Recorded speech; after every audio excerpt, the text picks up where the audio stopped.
Okay, the fifth play of parrying guards with sword and cape. In the fifth play, I'm in for the Dall'Agocchie with my left leg forward. When we're with the left leg forward, I will have my cape hand in porta di ferro and sword in Dall'Agocchie. Closer. In this guard, Joe will go and strike a squalling drop to my head. Yep. Because no other choices exist at this moment, because everything on the below is mostly covered by the cape and my neck and head are exposed. So when Joe goes, I place my arm on the strike, not catching it with the full swing, but try to intercept it from the middle. Okay? And while doing this, I place it. After it, I step forward with punta imbrocata towards the chest. I step forward, and immediately after this, we step back into Dall'Agocchie, but this time with the right leg forward. When we're with the right leg forward, the hand is not in porta di ferro, but it's in Xingyan. Okay? And this is the ending position for the sixth play, to begin the sixth play. Okay, again. Joe goes, I place it, pass forward with a thrust, and immediately throw another cut into the guard. Once more. Pass forward, strike,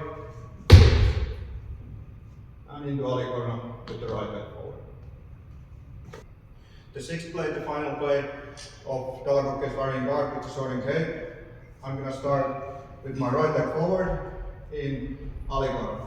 When we're with the right leg forward, the cape is not in porta di ferro alta, but in Xingyan. Okay, and sword up as is normal. In this case, Joe will go with a thrust or mandito tondo to the head. We're going to use the thrust now because reasons. Okay, so Joe makes the thrust in my exposed head. Yep. We're going to catch this by beating it to the side with the cape. Okay, we beat it, and at the same time as we beat, we also step forward, striking to the leg with mandito. After this, throw another cut backwards into porta di ferro stretta, no, coda lunga stretta, and when in coda lunga, we usually have the arm in Xingyan. Okay, and this is the ending position. Again, Joe goes, beat it to the side, cutting the leg, cut back into coda lunga stretta, and wait. Once more. Cut, step back.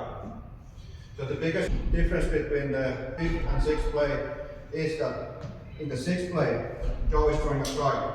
Okay? The strikes, we generally don't want to parry in full unless we have to, but we will always want to intercept them by placing the cape very close to the hand. Yeah? Because cuts can still potentially cut through the cape.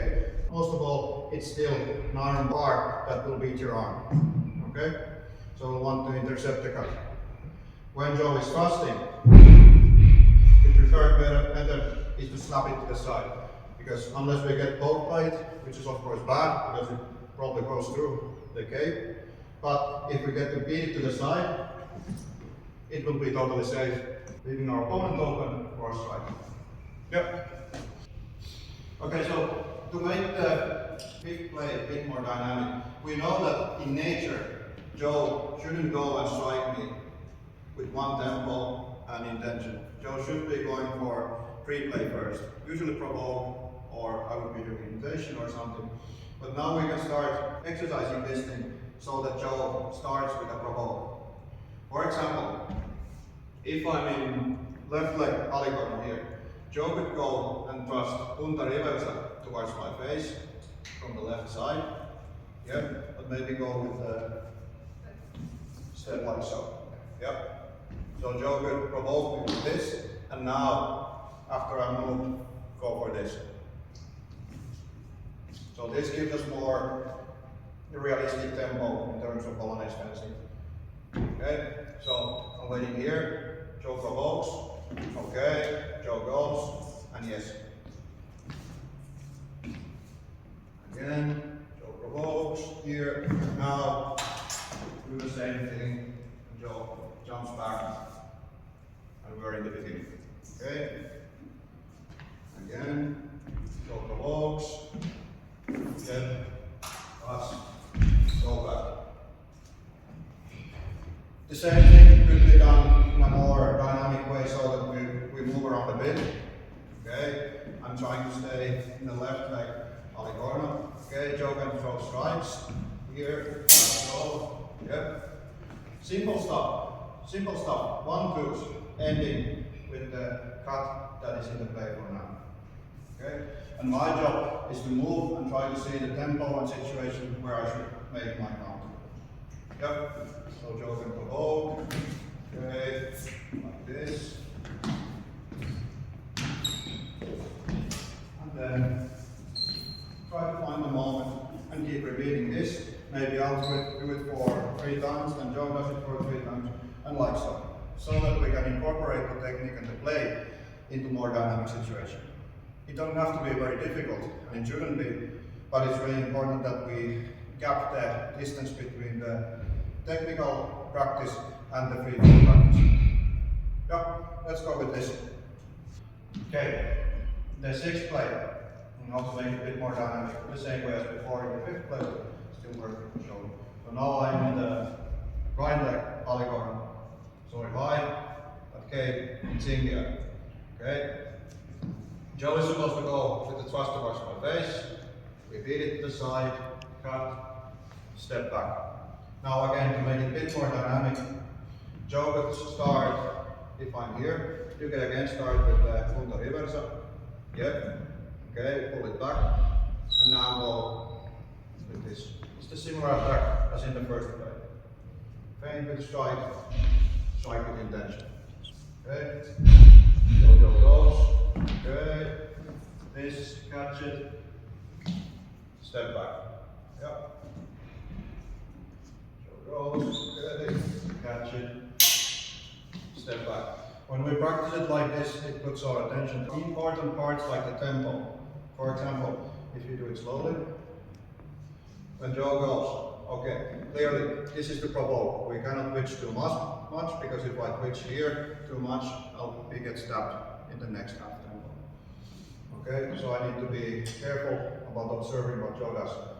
So when Joe provokes, okay, provocation. Now, when Joe goes, I parry with my cape first, and then start the cut, and then go back. Because if I'm here, Joe provokes, okay, small twitch. If I start to step here, I might already be running into the tip of Joe's sword, and that is obviously a bit bad thing.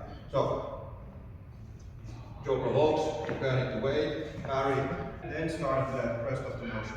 Then cut back, and end the play. As with the 5th play, we can do the same in a bit more dynamic manner, so that I try to stay and move like so. And when Joe attacks, yep, I'll respond when the time is good. I don't have to do it every time. I will try to observe the correct moment and correct time when I'm ready enough to go for Joe's attack. Yep.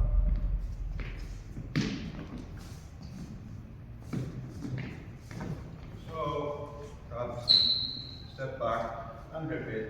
And again, it's good to make it in series. Make it like 3 times. I make 3 executions of my task, then Joe does the same, and we keep going back and forth. Just to drill and get used to it, doing in the proper tempo in more dynamic situation, and in general getting more repetitions. Yes. Let's do this next.